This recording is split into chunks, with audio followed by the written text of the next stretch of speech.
Halk Bankı Tumanlı başlatılan ardından bu ay havalarınız var. Hemen internet, erkek sayıtlar, Tuzor'da, bank yüzün sayıtlarında ilan oldu.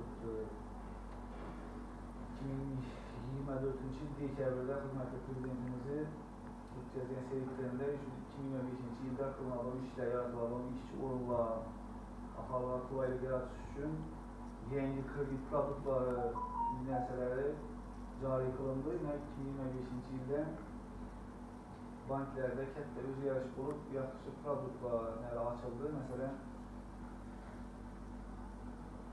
2025 yıl Mart ayında Xatın Qızları beylərinə bağışlan taza produkt açıldı bankdə. Mikrokredit Bank, Halk Bank, Bırım Bank belədi. Həmrah Real'den 20%'dan 84 aya kredi liniyası açıldı 20%'dan.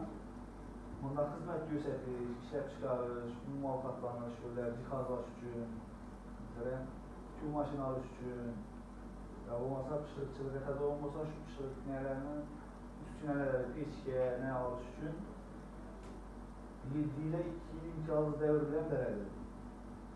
20%'da. Eğer